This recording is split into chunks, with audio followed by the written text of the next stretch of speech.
मंगळवारपर्यंतची वेळ मागितली तर त्या मंगळवारपर्यंत नेमकं काय होणार आहे? मंगळवारची डेडलाईन कशासाठी दिलेली आहे? मंगळवारपर्यंत असं काय घडणार आहे? मंगळवारपर्यंतची जी वेळ मागितली ती नेमकी कशासाठी मागितलेली आहे? मंगळवारपर्यंत अजितदादांनी जो आम्ही निवेदन त्यांना दिलेलं आहे कृषी मंत्र्याचं, कृषी मंत्र्याला या मंत्रिमंडळातून हकला म्हणून छावा संघटनेचं निवेदन आहे. तमाम शेतकऱ्यांची मागणी आहे महाराष्ट्रातल्या. त्या निवेदनावर दादा बोलताना असं म्हणले की मंगळवारी तुमच्या मनासारखा निर्णय होईल आणि तुम्हाला मंगळवारी कळेल. मी शब्दाचा पक्का आहे. आता त्याच्यात दादाचं काय तुम्हाला माझ्यापेक्षा जास्त अनुभव दादाचा तुम्हाला जर नाही झालं एक लक्षात घ्या जर नाही झाला एक लक्षात घ्या जर अजितदादांनी माणिकराव कोकाटेंचा राजीनामा नाही घेतला, त्यांना त्या पदावरून नाही हटवलं तर छावा संघटना बी शब्दाची पक्की आहे. तुम्हाला अजित पवारांच्या दारात आंदोलन झालेलं दिसत. बारामती की मुंबई जिथं कुठं अजितदादा जास्त वेळ राहतात तिथं आम्ही त्या ठिकाणी करू.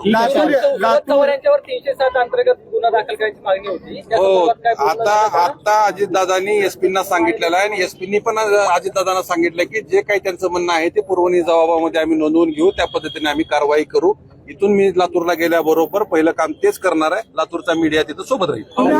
तुमची बैठक झाली, बैठकीत मोबाईल काढून घेतले होते बैठकीत मोबाईल काढून घेतले होते का बैठक सुरू व्हायच्या आधी? नाही बैठक सुरू व्हायच्या आधी मोबाईल काढला त्यांचा ते सिक्युरिटीचा प्रश्न असेल किंवा अंतर्गत प्रोटोकॉलचा काही विषय असेल. का मोबाईल काढून गेलं असू शकते ना. आता ते अजित पवारांनी एवढी धास्ती घेतली. बोलवलं एक लक्षात घ्या माध्यमांचा एकही कॅमेरा आत नव्हता. तुम्ही अगोदर सुरुवातीला असं म्हणाले की माध्यमांच्या कॅमेरासमोर चर्चा होईल, पण तुम्ही जेव्हा आतमध्ये होते तेव्हा माध्यमांचा एकही कॅमेरा आत नव्हता. सगळे माध्यमांचे कॅमेरे बाहेर होते. तुम्ही अगोदर जी भूमिका घेतली ती बदलली का? एक लक्षात घ्या, आमच्यासाठी निर्णय महत्वाचे, आमच्यासाठी निर्णय होणं महत्वाचं आहे. आमच्यावर जे हल्ला झाला त्याच्यावर कारवाईचा आम्ही शब्द घेतलेला आहे. एसपीनं आमच्या समोर शब्द दिलेला आहे आणि कृषी मंत्र्याचा जो विषय आहे त्याच्यावर आम्हाला मंगळवारपर्यंत डेडलाईन. ओके, धन्यवाद.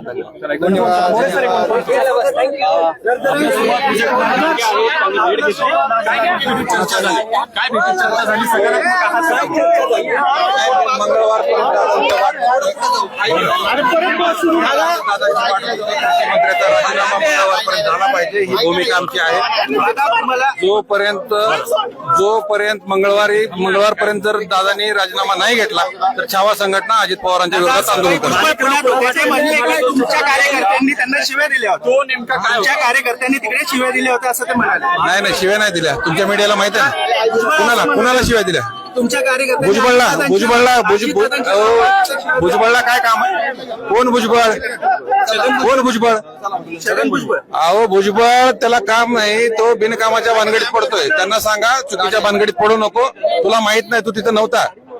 आमच्या नादाला लावून शेतकऱ्यांची पोरं खवळलीत. आता उगा कुणाची बाजू घ्यायची, पक्षाची बाजू घ्यायची म्हणून काही बोलायचं नाही. शिवीगाळ कधी केली आम्ही? तुमचे कार्यकर्ते अजिबात शिवीगाळ केली नाही. एक लक्षात घ्या, सगळा लातूर जिल्ह्यातला मीडिया तिथं होता. ऑन कॅमेरा सगळं झालेलं आहे. काही एक शब्द नाही मी त्या ठिकाणी बोललेलो नाही. किती जणांवर 307ची कारवाई असं तुमचं म्हणणं आहे? जेवढे त्या आरोपी आहेत 11-12 आरोपी आहेत त्या लोकांवर कारवाई